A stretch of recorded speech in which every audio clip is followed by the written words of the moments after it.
Hi there, James here again. I heard you did good last night. Well done, Richard. Remember, if you see anyone snooping around at night, you tell us about it, yeah? We don't want another uncomfortable incident, like... Anyway, I heard from a co-worker today that you had questions about this place and its past. Well, the original owner, Wario, businessman, he was kind, yet he wasn't free of greed and stress. But honestly, who are, really? He was clever, and he had that boss-type personality, It was him and his business partner Waluigi who started this factory and the Wario's brand as a whole.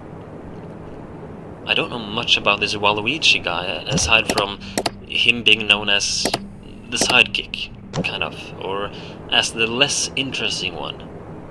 But Waluigi is said to have been good with words. Charming, convincing, clever, but also insecure. Living in his friend's shadow, putting Wario in front of himself. A people pleaser. That's how people described him. But also a people knower, apparently. He knew how to convince people, getting them to agree with him. That's probably why Wario chose him to be his business partner. The two of them made a good team, apparently. They started a cafe. That was the first thing, back in the 80s, you see, the late 80s. Wario's Cafe, it was their first business, and that's also where this secret recipe of his found its footing and grew popular. They closed it off fairly quickly for unknown reasons, actually, and the two men began in the video game industry instead a few years later, in 1990, I think it was. WarioWare Incorporated. You might have heard of it. It was quite a spectacle, and the ideas and products from there were impressive, to say the least. However, people called the place haunted.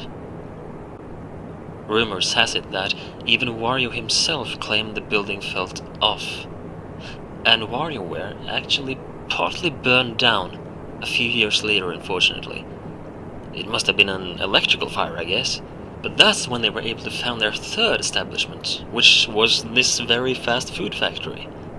I think it was a lifelong dream of Wario to build this factory, and finally it was up. And things were going well until, I told you the owner died. But that's not quite the entire story.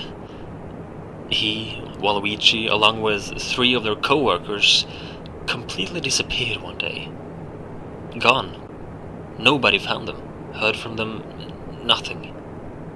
People had claimed to get strange vibes from the factory since day one, and the disappearance of these 5 didn't exactly lighten those rumors up.